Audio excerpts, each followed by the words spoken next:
Okay students, ये भी एक पैरेलल सर्किट है जिसके अंदर 4 ब्रांचेस हैं। टोटल वोल्टेज गिवन नहीं है। ठीक है, 4 ब्रांचेस हैं, R1, R2, R3 और R4। R1 की वैल्यू गिवन है, R1 is 240 ohms, unit is missing, it's 240 ohms। R2 की वैल्यू गिवन नहीं है, R2 हमें फाइंड करना है। R3 की वैल्यू भी गिवन नहीं है, I3 गिवन है 24 मिली एम्पियर। R4 की वैल्यू गिवन है 1.5 किलो ओम्स। ठीक है, सर्किट को हमें सॉल्व करना है। क्या क्या फाइंड करना है? हमें फाइंड करना है VA टोटल वोल्टेज, I1 इस ब्रांच का करंट, I2 सेकंड ब्रांच का करंट, R2 फाइंड करना है, R2 गिवन नहीं है। R3 फाइंड करना है, R3 भी गिवन नहीं है। I4 फाइंड करना है, फोर्थ ब्रांच का करंट भी गिवन नहीं है। और टोटल रेजिस्टेंस फाइंड करनी है, दैट इज RT और R इक्विवेलेंट। ठीक है, वन बाय वन फाइंड करते हैं। अच्छा, यहाँ सर्किट में मुझे देख के बताएं आप लोग, अगर हम टोटल वोल्टेज फाइंड कर लेते हैं तो वो वोल्टेज होगी, वो हर ब्रांच के ऊपर वही वोल्टेज अप्लाई होगी। ठीक है, टोटल वोल्टेज हमें गिवन नहीं है। पैरेलल सर्किट में हमारी कोशिश होती है सबसे पहले हम क्या फाइंड करें? टोटल वोल्टेज, क्योंकि voltage is same across each component. कहाँ से हम टोटल वोल्टेज फाइंड कर सकते हैं? अच्छा, एक चीज और, यहाँ पे आप इन सर्कल से कंफ्यूज हो रहे होंगे।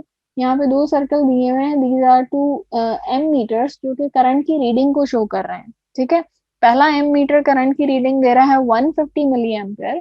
150 मिली एम्पेयर का मतलब है यहाँ से जो करंट फ्लो हो रहा है, एट दिस पॉइंट कितना करंट है इस सर्किट के अंदर?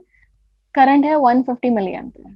ठीक है, 150 मिली एम्पेयर में से कुछ करंट इस ब्रांच में स्प्लिट होगा, कुछ करंट सेकेंड ब्रांच में स्प्लिट होगा।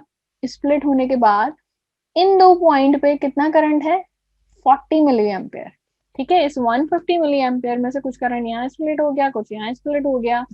इस पॉइंट पे कितना करंट है? 40 मिली एम्पेयर।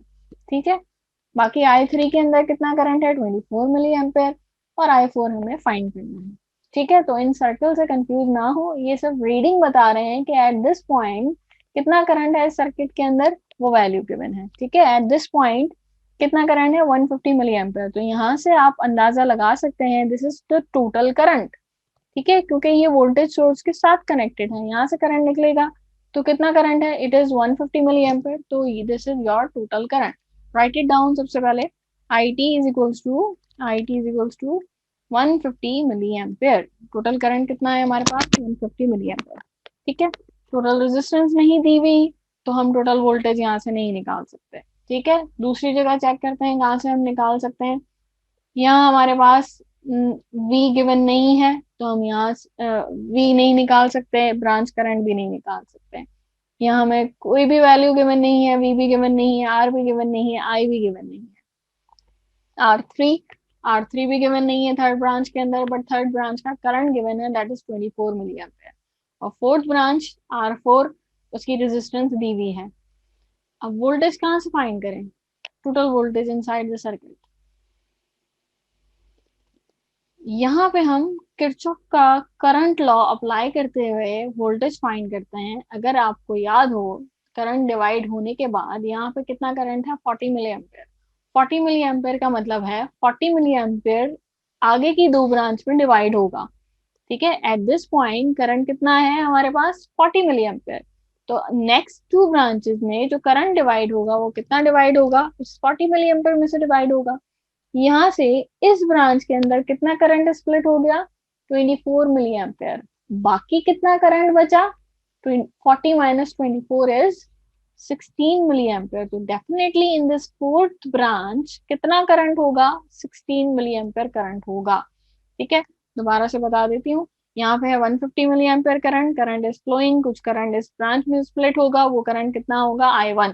ठीक है, हमें नहीं पता, कब पता चलेगा? जब हम टोटल वोल्टेज निकाल लेंगे। ठीक है, उसमें से जो भी करंट स्प्लिट हो गया, जो बचा वो कहाँ होगा? नेक्स्ट की 3 ब्रांचेस के अंदर डिवाइड होगा। ठीक है, तो जितना करंट जो बचा उसमें से कुछ करंट इस ब्रांच में स्प्लिट होगा, वो हो जाएगा I2। ठीक है, तो बचा कितना? बचा है 40 मिली एम्पेयर। अब इस 40 मिली एम्पेयर में से कितना करंट थर्ड ब्रांच में स्प्लिट हुआ? थर्ड ब्रांच के अंदर स्प्लिट हुआ 24 मिली एम्पेयर। ठीक है, तो 24 मिली एम्पेयर बचने के स्प्लिट होने के बाद जो करंट बचा, that is 40 minus 24 is 16 milli ampere. हमारा कौन सी ब्रांच में होगा? फोर्थ ब्रांच के अंदर होगा। तो हमने केसीएल लगा के किरचॉफ करंट लॉ कहता है कि sum of individual branch current is equal to the total current. यहाँ से अगर हम हिसाब लगाएं कि इन दोनों ब्रांचेस का करंट ऐड होने के बाद यहाँ कितनी रीडिंग दे रहा है 40 मिली एम्पियर, तो डेफिनेटली इस ब्रांच में से आ रहा है 24, तो इस ब्रांच में से कितना करंट आ रहा होगा 16, तो दोनों ऐड होके हमारे पास कितने हो जाएंगे 40 मिली एम्पियर। तो यहाँ से हमने एनालाइज करके इस सर्किट को अंदाजा लगाया कि I4 की क्या वैल्यू है इफ टोटल करंट इज 40 और I3 प्लस I4 को ऐड करके हमारे पास टोटल करंट मिल रहा है 40 मिली एम्पियर और I3 का करंट गिवन है कितना है 24 मिली एम्पियर। तो डेफिनेटली I4 कितना होगा 40 माइनस 24 इज 16 मिली एम्पियर। सबसे पहली चीज हमने क्या फाइंड कर ली, वी हैव कैलकुलेटेड I4 की वैल्यू फाइंड कर ली हमने। I4 कितना है, I4 is 16 milli ampere. Now in this branch दो चीजें हमें नोन हो गई, कौन कौन सी, रेजिस्टेंस और current. Now we can find voltage. Simple Ohm's law apply करेंगे। ओम्स लॉ क्या है, V is equals to IR, in this case V is equals to I4 R4। I4 की वैल्यू क्या है, अभी अभी हमने निकाली है 16 मल्टीप्लाई बाय 1.5। 16 को मल्टीप्लाई करते हैं हम 1.5 के साथ तो आंसर आता है हमारे पास 24। टोटल वोल्टेज मिल गया हमें इस सर्किट का, दैट इज 24 वोल्ट्स। मेन चीज, अगर आप टोटल वोल्टेज फाइंड कर लें तो बाकी सारे कंपोनेंट के अक्रॉस बाकी अननोन चीजें फाइंड कर सकते हैं, क्योंकि टोटल वोल्टेज जो है वो सेम है अक्रॉस ईच कंपोनेंट। तो हमने इस ब्रांच से टोटल वोल्टेज निकाला है, दैट इज 24 वोल्ट्स। क्यों कह रहे हैं हम ये टोटल वोल्टेज है, क्योंकि इस ब्रांच में भी इतना ही वोल्टेज होगा जितना बाकी की ब्रांचेस में होगा, जितना टोटल वोल्टेज है। ठीक है, टोटल वोल्टेज आ गया हमारे पास। सेकेंड चीज फाइंड करते हैं I1। अब I1 कैसे फाइंड करेंगे, we have total voltage. I1 का फॉर्मूला है, ये मिटा दूं मैं। एट एनी पॉइंट अगर कोई कंफ्यूजन हो आप लोगों को तो मुझे बता दीजिएगा। ओके, I1 फाइंड करना है। I1 का फॉर्मूला है, कलर चेंज करती हूँ मैं। Okay, I1 is equals to V over R1। ठीक है, V फाइंड कर लिया हमने, V इज 24 डिवाइडेड बाय, अच्छा R1 की वैल्यू हमें ओम्स में दी हुई है, इसको हम कन्वर्ट करेंगे किलो ओम्स में, क्योंकि करंट अगर हमारे पास मिली एम्पेयर में है तो रेजिस्टेंस किलो ओम्स में होनी चाहिए। यहाँ से अगर हम डिवाइड करते हैं तो जो आंसर आ रहा है वो हमें एम्पेयर में आ रहा है। करंट कितना आ रहा है 0.1 ampere. We have to convert this ampere into milli ampere. Simple multiply कर देंगे इसको 1000 के साथ। 1000 से मल्टीप्लाई करने के बाद I1 की वैल्यू क्या आई 100 मिली एम्पेयर। तो इस ब्रांच के अंदर कितना करंट स्प्लिट हुआ इस 150 मिली ओम में से, I1 इज 100 मिली एम्पेयर। ठीक है, 100 मिली एम्पेयर इस ब्रांच में स्प्लिट हो गए, बचा कितना 50। ठीक है, अब इस 50 में से कुछ करंट हमारा यहाँ पे स्प्लिट होगा। ठीक है, वो हम फाइंड नहीं कर सकते क्योंकि हमें R2 गिवन नहीं है, R2 की वैल्यू गिवन नहीं है। ठीक है, तो हम I2 फाइंड नहीं कर सकते। I2 फाइंड करने के लिए फॉर्मूला क्या है, V over R2। R2 is not known, I2 is also not known, तो हम I2 यहाँ से फाइंड नहीं कर सकते। लेकिन अगर आपको किरचॉफ करंट लॉ याद हो, अभी बताया मैंने किरचॉफ करंट लॉ क्या है। किरचॉफ करंट लॉ है कि sum of individual branch currents is equals to the total current. यहाँ पे अगर आप देखो तो हमने I1 फाइंड कर लिया, I3 गिवन है, I4 फाइंड कर लिया। I2 हम निकाल सकते हैं by applying Kirchhoff current law. ठीक है, किरचॉफ करंट लॉ क्या है, इंडिविजुअल ब्रांचेस को ऐड करेंगे तो टोटल करंट मिल जाएगा। हमारे पास I1 है, I3 है, I4 है, तो हम I2 निकाल सकते हैं। ठीक है, वैल्यू सब्स्टिट्यूट करते हैं। I1 इज 100 प्लस I2 हमें फाइंड करना है। I3 कितना है, I3 गिवन है 24 milli ampere, 24 and I4 is 16। इन सबको ऐड करते हैं तो ये बनता है हमारे पास 150, सॉरी ये बनता है 140। 100 plus 24 and 16 is 40. It's 140 plus I2. Total current given है. Total current कितना है? 150. You can see that this one is the total current.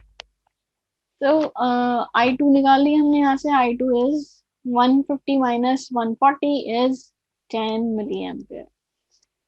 I2 की वैल्यू निकाल ली हमने. I2 की वैल्यू कहाँ से निकाली? By applying Kirchhoff current law. Now I2 is 10 milliampere. I2 मिल गया. दो चीजें गिवन है, वोल्टेज भी गिवन है. अब इस ब्रांच के अंदर करंट हमने निकाल लिया. अब हम R2 की वैल्यू फाइंड कर सकते हैं. I2 फाइंड कर लिया, R4 फाइंड कर लिया. Now we are calculating R2 and R3. Okay, again Ohm's law. R2 is equals to V over I2. I2 अभी अभी निकाला था हमने, that is 10. मेंशन किया हुआ मैंने सर्किट में. V is 24. 24 divided by 10 is 2.4 kilo ohms. R2 find कर लिया. R2 is 2.4 kilo ohms. Same way हम R3 फाइंड करेंगे. R3 is equals to V over I3. V कितना है? V is 24 क्योंकि सेम है across each branch, and I3 given है. I3 is also 24. 24 divided by 24 is 1 kilo ohms. R3 की value कितनी है? R3 is 1 kilo ohms. Now R2 भी calculate कर लिया, R3 भी कैलकुलेट कर लिया. रह गया क्या? Total resistance. तो टोटल रेजिस्टेंस फाइंड कर रहे हैं हम. टोटल रेजिस्टेंस का क्या फॉर्मूला है? RT is equals to V over IT. Simple formula लगा देते हैं. हमें टोटल करंट गिवन है. इंडिविजुअल रेजिस्टेंस, वैसे इंडिविजुअल आरटी फाइंड करने का फॉर्मूला है 1 over R2 plus 1 over R3. एक ये फॉर्मूला भी है, लेकिन हम सिंपल फॉर्मूला लगा रहे हैं. वोल्टेज कितना है? 24. करंट कितना है? 100. 24 डिवाइडेड बाय 100. 24 को डिवाइड करते हैं हम 100 के साथ. आंसर आता है हमारे पास 0.24.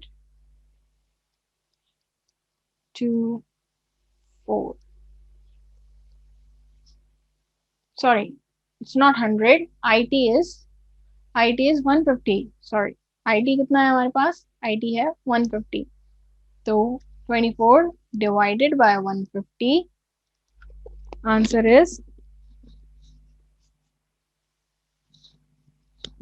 0.16.